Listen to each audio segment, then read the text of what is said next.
Salam bisa, bincang sehat bersama saya Nabila Karisti. Senang sekali pemirsa berjumpa lagi dengan Anda ya. Di episode kali ini kita akan membahas mengenai waspadai penyakit gagal ginjal di usia muda nih. Seperti kita ketahui ya pemirsa, saat ini jumlah penderita gagal ginjal ya terhadap usia muda ini angkanya ini meningkat signifikan. Waduh, ini penyebabnya apa ya? Dan bagaimana untuk menanganinya? Nanti kita akan membahasnya ya secara mendalam. Tapi sebelum itu kita akan menyaksikan dulu kasus perkembangan gagal ginjal pada usia muda di tanah air seperti apa. Ini dia informasinya untuk Anda.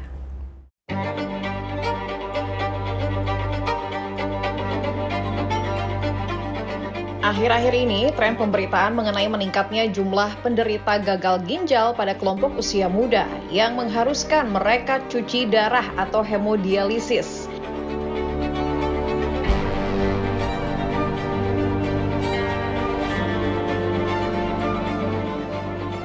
Perubahan pola hidup yang tidak sehat dianggap sebagai pemicu utama terjadinya gagal ginjal pada usia muda. Penyebab utama gagal ginjal adalah diabetes dan hipertensi. Selain juga terdapat faktor keturunan. Beberapa gejala gagal ginjal yang patut diperhatikan antara lain adalah nyeri punggung bawah, cepat lelah, tekanan darah tinggi, gula darah tinggi, dan pembengkakan pada wajah, kaki, dan tangan.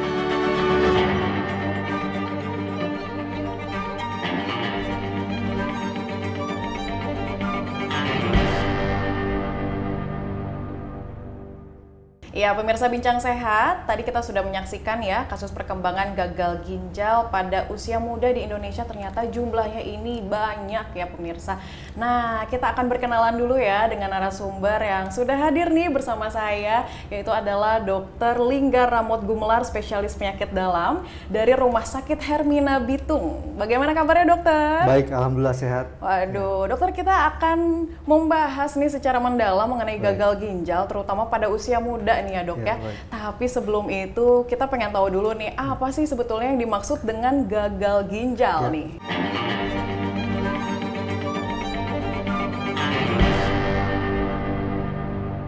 Baik, jadi gagal ginjal adalah suatu kondisi di mana terjadi kegagalan fungsi ginjal, penurunan fungsi ginjal untuk menyaring limbah atau produk sisa dari tubuh ini, sehingga terjadi penumpukan zat sisa atau racun di dalam tubuh, sehingga berakibat fatal bagi tubuh.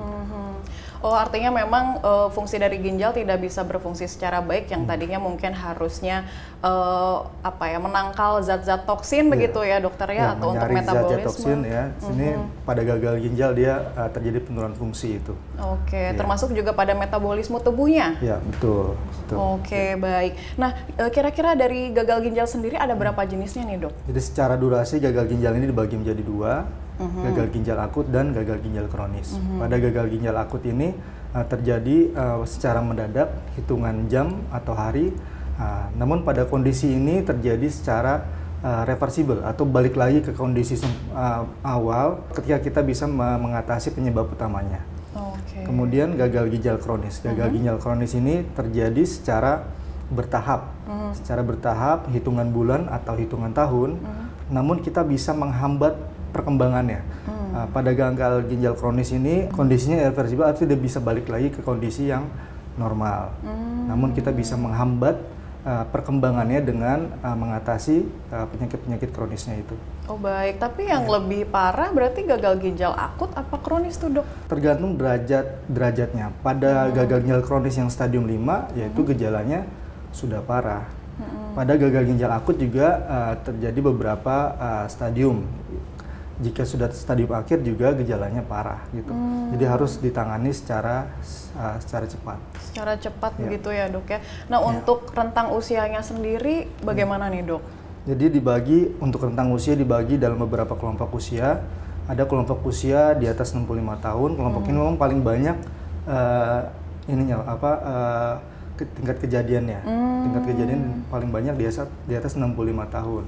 Kemudian kelompok kedua ini tingkat kejadiannya lebih sedikit dibandingkan di atas 65 tahun ke atas. Kelompok kedua ini berkisar antara 40 sampai 60 tahun. Kemudian di bawah 40 tahun atau kelompok ketiga ini lebih sedikit angka kejadiannya. Rentan usia antara dewasa muda yakni di bawah 40 tahun sampai remaja. Artinya memang mayoritas masih banyak terjadi pada rentang usia di atas produktif tahun. Gitu ya, di atas usia-usia produktif. Tapi untuk usia mudanya sendiri juga ternyata sudah terjadi. Untuk peningkatannya sendiri gitu dok, dari tahun ke tahun ini seperti apa sih gambarannya? Ya memang kalau laporannya semakin meningkat ya, laporannya semakin meningkat dari tahun ke tahun gitu. Fasilitas kesehatan kita juga semakin bertambah, jadi laporan dan angka itu semakin meningkat. Ditambah juga pola hidup yang tidak sehat. Pola hidup yang seperti apa tuh dok? Pola hidup seperti tingginya asupan garam dan gula sehingga memicu terjadinya penyakit kronis seperti hipertensi dan diabetes. Kurangi minum air putih yang cukup sehingga memicu terjadinya penumpukan batu ginjal. Ini juga bisa menyebabkan terjadi gagal ginjal jika tidak ditangani. Untuk faktor penyebab lainnya nih dok, tadi kan pola hidup sudah ya dok ya. Nah untuk faktor penyebab lainnya apa sih dok dari gagal ginjal ini? Faktor penyebabnya yang paling utama adalah faktor penyebab utama dari penyakit gagal ginjal adalah yang pertama diabetes, yang kedua hipertensi, kemudian penyakit genetik, kemudian penyakit autoimun seperti lupus nephritis, kemudian infeksi juga bisa dengan infeksi saluran kemih yang tidak ditangani, dia akan berlanjut menjadi infeksi ginjal atau pyelonephritis. Nah itu bisa menyebabkan gagal ginjal juga. Namun penyebab utama yang paling sering adalah diabetes dan hipertensi. Secara diagnosanya sendiri, kenapa nih dok begitu erat ya kaitannya dengan penyakit diabetes dan hipertensi gitu? Iya, pada diabetes di sini terjadi kerusakan pembuluh darah ginjal sehingga fungsi ginjal ini menurun. Kemudian hipertensi juga seperti itu. Pada hipertensi yang sudah bertahun-tahun terjadi penyempitan aliran darah di pembuluh darah ginjal sehingga suplai darah ke ginjal semakin turun yang menyebabkan kerusakan di ginjal. Artinya memang gagal ginjal ini erat ya dengan kaitannya penyakit penyerta yang tadi sudah dokter sebutkan ya, misalnya tadi diabetes, kemudian hipertensi. Nah ini apa yang akan terjadi dok ketika dari satu individu menderita dua penyakit tadi sekaligus gitu dok? Biasanya memang bisa terjadi dua penyakit itu antara diabetes dan hipertensi. Diabetes, hipertensi yang tidak terkontrol menyebabkan gagal ginjal. Jika sudah terjadi gagal ginjal, maka akan muncul gejala-gejala. Gejala-gejala yang muncul ini biasanya tergantung dari derajat-derajatnya. Jika derajatnya memang sudah derajat stadium 5, maka gejala yang akan muncul adalah gejala yang berat seperti sesak nafas, kemudian mudah lelah, kemudian mual muntah, bahkan terjadi penurunan kesadaran jika tidak diatasi secara segera. Bisa menurunkan kesadaran bisa ya dok ya. Betul. Lalu bagaimana dengan penderitanya ini dari kalangan anak-anak nih? Ternyata ada juga nih dok dari penderita gagal ginjal di anak-anak ini. Betul. Seperti apa tuh? Betul, memang kasus penderita gagal ginjal pada anak-anak ini juga cenderung meningkat ya, karena dari pola hidup tadi mereka banyak mengkonsumsi garam yang berlebihan, gula yang berlebihan sehingga memicu penyakit kronis. Gitu. Mulai dari usia berapa tuh ternyata ditemukan ada penyakit gagal ginjal pada anak gitu? Oh ya, bisa dari usia sedini mungkin, atau memang yang sering ditemukan sekarang kelompok usia remaja juga mulai banyak terjadi gagal ginjal. Persentasenya sekitar 6% dari jumlah populasi anak remaja ini 6% terjadi gagal ginjal. Apakah ada faktor genetis mungkin dok? Karena kan mungkin dari anak-anak misalnya kita katakan usia balita atau batita ya 3 tahun, mungkin kan ya standar ya, mungkin orang tuanya kasih makan sesuai dengan ini gitu ya panduan. Tapi apakah mungkin ada hubungannya gitu betul. kaitannya? Faktor genetik juga salah satu faktor pemicu gagal ginjal. Di sini ada yang disebut namanya polycystic kidney disease. Apa itu, ini disebabkan oleh penyakit genetik yang menimbulkan kista-kista pada ginjal sehingga merusak ginjal dan menurunkan fungsi ginjal.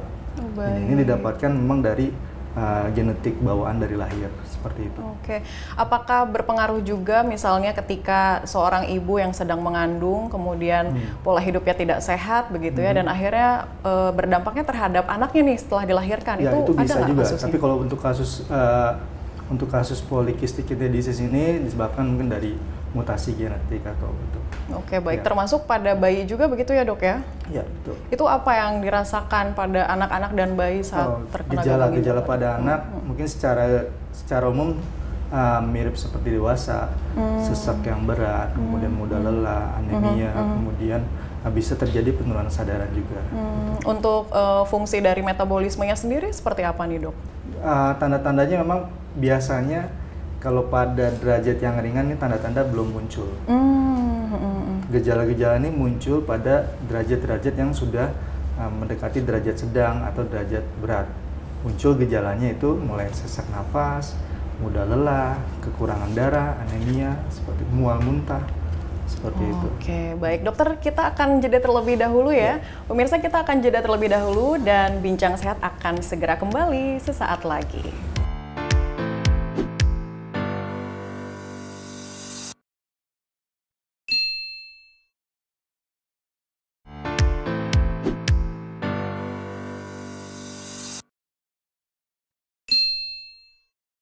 Pemirsa, masih di Bincang Sehat, masih bersama dengan Dr. Linggar Ramot Gumelar, spesialis penyakit dalam Rumah Sakit Hermina Bitung. Ya, dokter, kita lanjutkan kembali ya perbincangan kita mengenai kasus gagal ginjal yang ternyata cukup marak nih dok ya, terutama pada usia muda ya di tanah air ini. Nah dokter, mungkin bisa dijelaskan mungkin dok, tahapan terjadinya gagal ginjal ini seperti apa sih dok? Dan berapa lama gitu hingga seseorang akhirnya menderita penyakit tersebut gitu?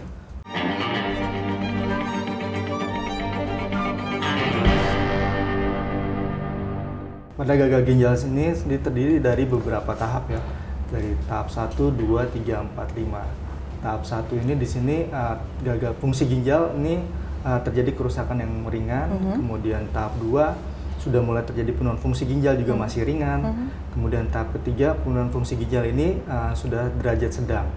Nah di sini mulai terjadi gejala-gejala. Kemudian tahap keempat atau fungsi ginjal di sini sudah mengalami penurunan derajat sedang, ini mulai terjadi gejala-gejala yang berat seperti mulai sesak nafas. Kemudian ini mendekati tahap kelima. Jika sudah terjadi tahap kelima, ini menjadi gagal ginjal total atau end-stage renal disease, gagal ginjal tahap akhir, di mana penanganannya perlu penanganan khusus seperti cuci darah. Seperti itu. Sampai cuci darah ya. Betul. Artinya untuk di tahap pertama penderitanya tidak merasakan hal apa-apa begitu ya dok? Betul, daripada tahap awal kerusakannya ringan, ini gejala belum begitu tampak. Biasanya penderita di sini belum begitu menyadari adanya sakit ginjal. Gitu. Pada tahap 2 juga belum terlalu tampak, tahap ketiga mulai muncul gejala-gejalanya seperti itu. Dari kasus-kasus yang ada biasanya berapa lama waktu dari tahap awal sampai akhirnya cuci darah gitu dok? Tergantung dari pengontrolan penyakit kronisnya tersebut gitu.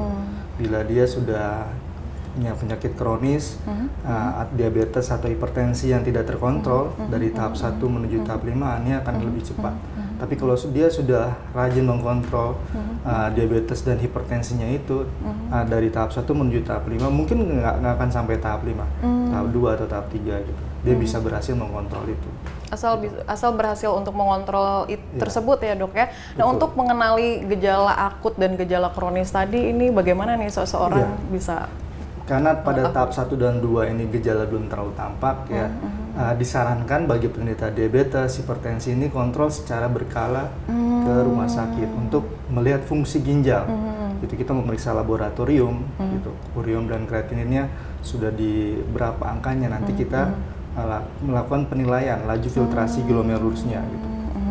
Artinya memang khusus bagi penderita diabetes dan hipertensi tadi ya, ketika memang sudah terdiagnosa menderita penyakit tersebut, perlu berkonsultasi lebih lanjut gitu ya dok ya, supaya bisa terdeteksi juga gitu ya diagnosa penyakit-penyakit lainnya, salah satunya tadi ya kekhawatiran dari menderita penyakit gagal ginjalnya tersebut gitu ya dok ya. Nah untuk para penderita misalnya yang memang ternyata dia sudah mengidap gagal ginjal itu sejak lama, ini artinya kan sudah telat menyadarinya begitu ya dok. Nah ini penyebabnya ini apa saja nih dok? Penyebabnya yang dia telat menyadari gitu, dia mungkin dia jarang kontrol secara berkala sehingga dia tidak mengetahui di tahap mana kondisi ginjal dia gitu. Seperti itu. Kenapa sih banyak gitu para penderita penyakit gagal ginjal yang telat menyadari begitu dok? Yang karena pertama dia gejalanya belum tampak gitu, gejalanya belum tampak sehingga dia tidak terlalu aware terhadap kesehatannya dan dia tidak memeriksa ke dokter seperti itu. Nah ketika sudah diketahui terdiagnosa penyakit gagal ginjal tersebut, maka apa yang harus dilakukan oleh orang tersebut nih dok? Jika dia sudah diketahui penyakit gagal ginjal, kalau dia sudah stadium akhir ya dia perlu penanganan terapi pengganti ginjal. Terapi pengganti ginjal di sini ada 3, ya ini hemodialisa atau cuci darah, kemudian peritoneal dialisis, atau kemudian transplantasi ginjal. Oke, baik. Tapi jangan sampai begitu ya dok ya, Ya, seorang jangan sampai datang dalam kondisi yang sudah tahap akhir. Tahap akhir sampai akhirnya harus transplantasi ginjal baru begitu ya dokter. Dokter, kita harus jeda dulu sejenak karena kita akan menyaksikan dulu tayangan video yang satu ini.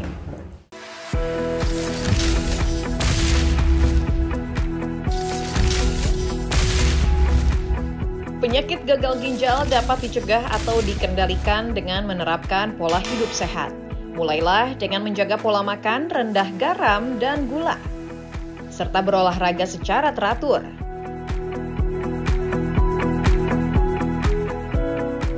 Kelompok usia muda juga wajib memperhatikan tekanan darah tinggi, kadar gula darah, terutama bagi mereka dengan riwayat keluarga yang memiliki penyakit gagal ginjal. Jika merasakan beberapa gejala yang mengarah ke penyakit gagal ginjal, dapat segera memeriksakan diri.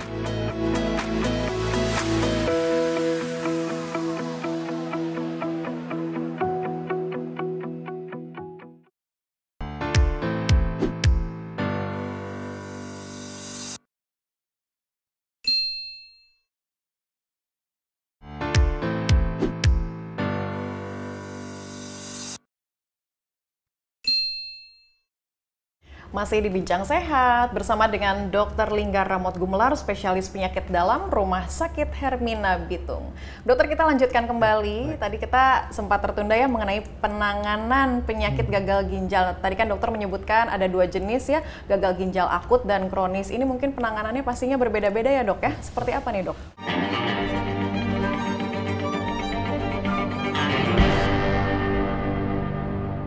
Betul, pada gagal ginjal akut biasanya disebabkan oleh kekurangan cairan. Nah, pada saat terjadi kekurangan cairan, kita atasi kekurangan cairannya sehingga cairan tubuh kembali normal. Biasanya fungsi ginjal di sini juga bisa baik lagi kembali normal, seperti itu. Karena kekurangan cairan ya untuk yang akut ya, sedangkan untuk yang kronis dok? Pada gagal ginjal kronis ya, ini kan karena secara bertahap ya kita tangani penyakit-penyakit faktor risiko tersebut seperti hipertensi kita kontrol, kemudian diabetes kita kontrol, seperti itu, sampai jangan terjadi sampai tahap akhir. Tahap akhirnya apa nih dok artinya? Pada tahap akhir penanganannya berupa hemodialisa atau dialisis, atau bahasa umumnya cuci darah. Gitu. Hemodialisis, cuci darah sampai harus transplantasi ginjal begitu? Ya, pada jangka panjang diperlukan transplantasi ginjal, tapi biasanya banyaknya kita melakukan hemodialisa seperti itu. Nah, mungkin boleh dijelaskan dulu dok, ada masyarakat mungkin yang tidak tahu hemodialisa atau hemodialisis ini seperti apa sih penjelasan lengkapnya? Hemodialisa adalah terapi pengganti ginjal di mana dilakukan cuci darah untuk menyeimbangkan kondisi cairan tubuh seperti itu, sehingga kondisi cairan tubuh ini bisa kembali normal. Gitu.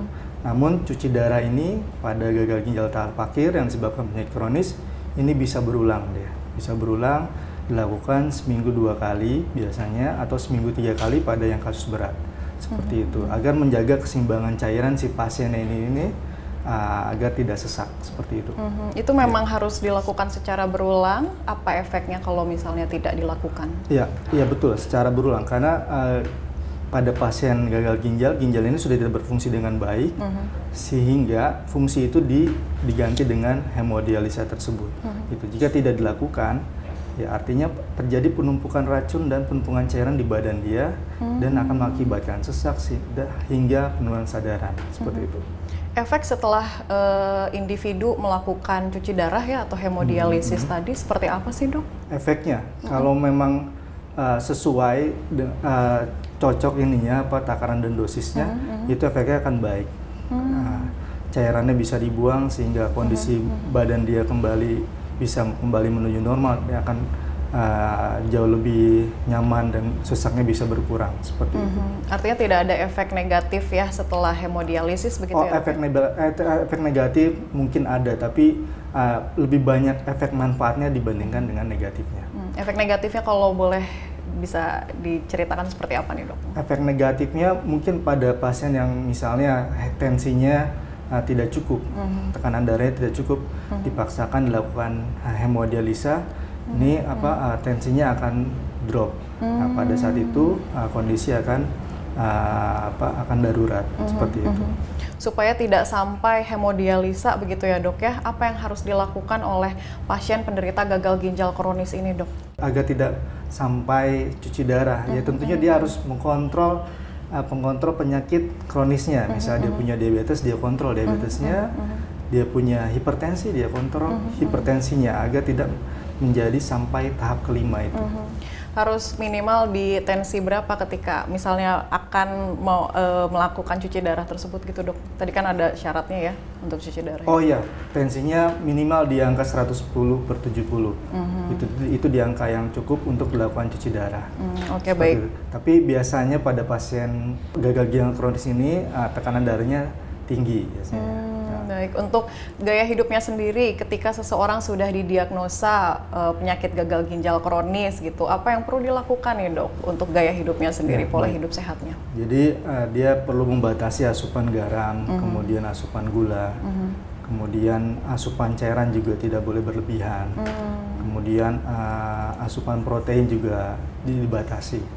Asupan cairan tidak boleh berlebihan. Iya. Artinya untuk standar air mineral lah yang bisa dikonsumsi oleh penderita gagal ginjal kronis ini seperti apa dok? Ya, asupan cairan, ada pembatasan asupan cairan pada penderita gagal kronis yang sudah cuci darah sekitar 1 liter per hari. 1 liter ya? Ya, betul. Sedangkan kan umumnya 2-3 liter kalau pada umum yang normal seperti itu. Itu apa efeknya yang akan terjadi jika penderita gagal ginjal kronis tadi mengonsumsi air mineral sebagaimana orang normal gitu? Iya, dia akan terjadi penumpukan cairan atau overload, sehingga penumpukan terjadi di bagian-bagian tubuh seperti kaki, kemudian perut, kemudian bisa penumpukan cairan di paru yang menimbulkan gejala sesak juga seperti itu.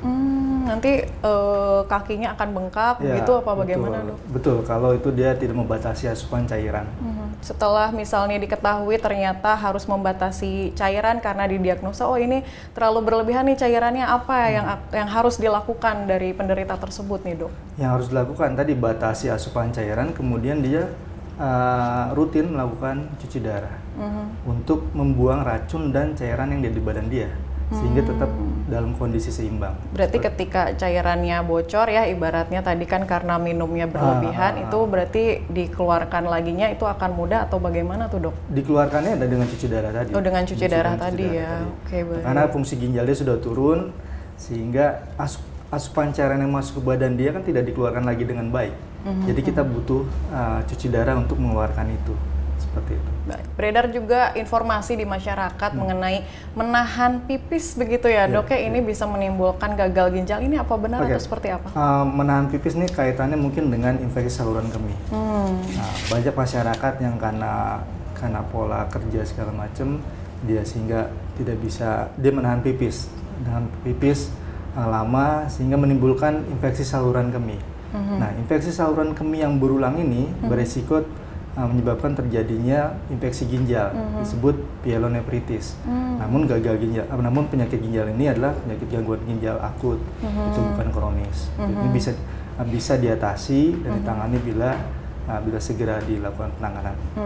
Untuk pola makannya sendiri ini seperti apa sih dok? Pola makan untuk penyakit gagal ginjal akut dan kronis. Oh, kalau pola makan untuk gagal ginjal akut tidak terlalu banyak batasan asupan pantangan makanan ya. Untuk kronis ini yang di banyak batasannya seperti asupan garam, asupan gula, kemudian batasan cairan seperti itu. Untuk asupan garamnya sendiri deh gitu, ini mungkin gambarannya seperti apa nih dok? Ya, mungkin gampangnya batasi misalnya ikan asin, yang kemudian telur asin, makanan yang memiliki kandungan garam yang berlebihan seperti itu. Dan untuk gulanya sendiri juga ya mungkin ya dok ya? Iya betul, apalagi yang latar belakangnya adalah diabetes, gulanya ya harus dikontrol asupannya seperti itu. Tapi berbicara mengenai pantangan makanan tadi, Dok, apakah benar misalnya ketika kita mengonsumsi kopi ya secara berlebihan, misalnya dalam sehari mungkin 3 kali ngopinya gitu, nah itu bisa menyebabkan gagal ginjal juga? Oh, mungkin kopi ini kaitannya dengan gulanya mungkin. Jadi kalau misalnya minum kopi dengan dicampur gula 3 gelas per hari, ya itu gulanya akan berlebihan juga. Seperti Baik. itu. Sementara mungkin untuk garamnya sendiri bisa diganti begitu ya, Dok ya, karena kan maksudnya untuk kadar garam itu sendiri kan tadi dokter menyebutkan kalau berbahaya untuk, ya. Asupan garam yang tinggi, yang terlalu tinggi. Kalau asupan kadar garam yang normal untuk bumbu dapur seperti biasa itu ya tidak dibatasi sih. Oke, Gitu, baik. Untuk pola hidup sehat lainnya misalnya dengan aktivitas fisik gitu, apa yang direkomendasikan nih dari dokter? Aktivitas fisik tentunya dengan olahraga secara teratur. Di sini 30 menit sehari atau 150 menit dalam seminggu. Jika kita bisa melakukan itu secara rutin, maka kita bisa terhindar dari penyakit-penyakit kronis seperti hipertensi dan diabetes. Oke, baik. Aktivitas fisik seperti apa yang disarankan nih, Dok? Untuk olahraganya seperti kardio ya, jogging, kemudian berenang, bersepeda, aerobik, senam, seperti itu. Ada kategori tertentu dari olahraga yang tadi dokter sebutkan, misalnya ini adalah kategori olahraga ekstrim sehingga hati-hati nih untuk para penderita penyakit gagal ginjal. Ya tergantung dari kelompok usianya ya. Kalau kelompok usia 40 tahun ke atas ya dibatasi olahraganya gitu. Secara yang ringan aja. Atau kalau misalnya masih muda boleh seperti misalnya bulu tangkis, basket, sepak bola itu masih boleh diperbolehkan. Tapi kalau sudah di atas 40 tahun mungkin dikurangi intensitasnya. Seperti itu. Artinya secara keseluruhan nih, Dok, penderita gagal ginjal ini kondisinya bisa membaik ya, Dok ya? Gagal ginjal akut bisa membaik. Tapi gagal ginjal kronis kita bisa perhambat perkembangannya. Oke, baik. Kalau begitu terima kasih banyak dokter untuk bincang-bincang sehatnya hari ini, dan semoga ya dengan tadi tips-tips dan mungkin cara penanganan untuk para penderita gagal ginjal ini baik yang akut maupun kronis ini bisa menghambat ya ataupun juga bisa meminimalisasi kasus perkembangan gagal ginjal terutama pada usia muda ya di Indonesia ini. Baik, terima kasih banyak pemirsa, demikian bincang sehat kita hari ini. Kita akan bertemu lagi di lain kesempatan. Jangan lupa juga untuk saksikan bincang sehat lainnya di UCTV setiap hari Jumat pukul 9 pagi waktu Indonesia Barat. Kemudian ada di website kami antaranews.com/video dan kanal YouTube Antara TV Indonesia. Saya Nabila Karisti pamit, sampai jumpa di bincang sehat selanjutnya.